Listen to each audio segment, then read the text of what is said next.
Perkenalkan, nama saya adalah Christine Ijinedia, I'm Devam. Saya adalah salah satu peserta pelatihan dasar CPNS Angkatan 25 tahun 2020. Yang akan saya bahas pada saat ini yaitu tentang analisis isu kontemporer.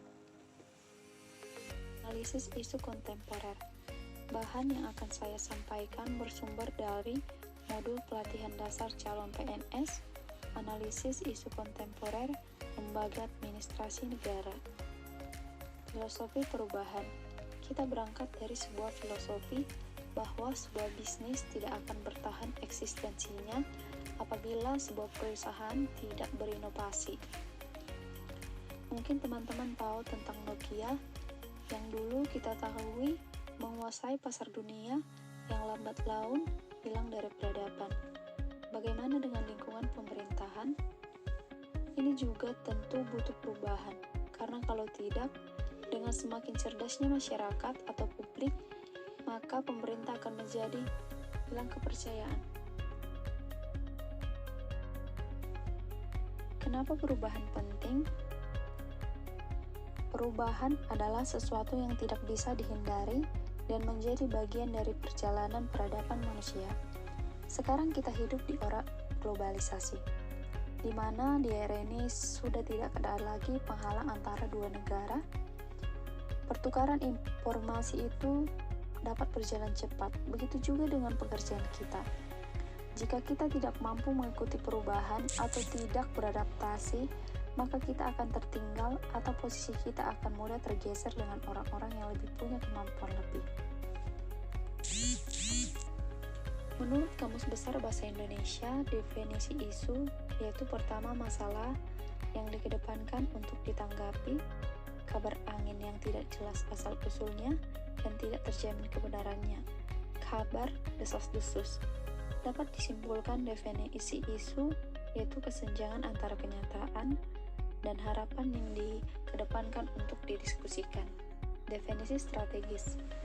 Menurut Kamus Besar Bahasa Indonesia, strategis yaitu berhubungan, bertalian, berdasar strategi, baik letaknya atau tentang tempatnya. Maka kesimpulannya yaitu strategis yaitu terkait dengan pencapaian tujuan jangka panjang.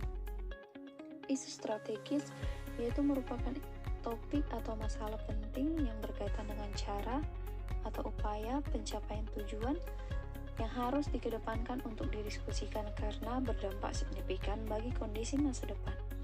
Kontemporer yaitu pada waktu yang sama, semasa, sewaktu, pada masa kini, dewasa ini. Isu strategis kontemporer dapat disimpulkan yaitu isu yang modern, yang eksis, dan masih berlangsung sampai sekarang, atau segala hal yang berkaitan dengan saat ini yang dapat menjadi pemicu munculnya perubahan lingkungan strategis dan berdampak terhadap kinerja birokrasi atau secara umum dan pelaksanaan tugas jabatan PNS sebagai pelayan masyarakat. Tujuan analisis isu kontemporer yaitu pertama, memahami konsepsi perubahan lingkungan strategis melalui isu-isu kontemporer. 2. Mampu melihat isu-isu strategis kontemporer. 3. Mampu menganalisis isu-isu dengan menggunakan kemampuan berpikir kritis. Perubahan lingkungan strategis dapat dimulai dari individu, keluarga, komunitas, sosial, dan global. Sebagai ASN, kita mulai membenahi diri dengan segala kemampuan.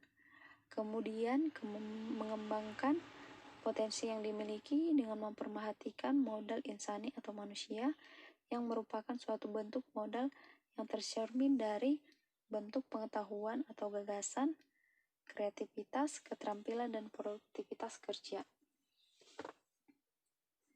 Ada sebenarnya modal yang harus kita miliki sebagai individu atau ASN untuk menghadapi perubahan yang begitu cepat. Modal intelektual yaitu bagaimana bisa membuat sebuah inovasi atau kreativitas untuk menghadapi permasalahan dalam pemecahannya. Perlu membangun jaringan yaitu modal sosial. Perlu tabah menghadapi permasalahan dan kita perlu pengelolaan emosi yang baik, begitupun dengan etika dan norma yaitu yang baik dan yang terpenting juga yaitu kesehatan.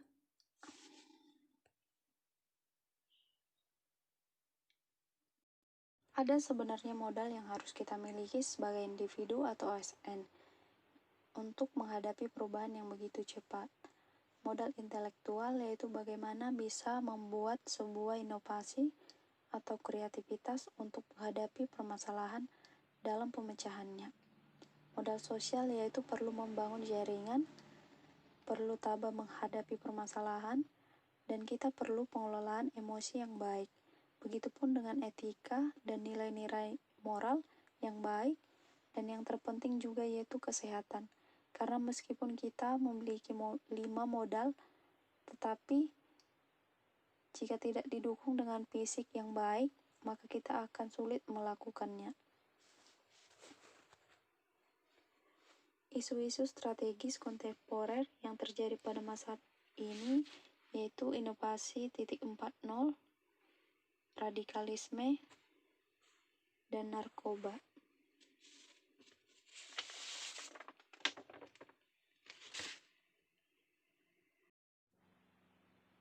Isu-isu strategis kontemporer. Banyak isu-isu yang terjadi pada masa kini, diantaranya yaitu revolusi 4.0, narkoba, dan radikalisme. Revolusi 4.0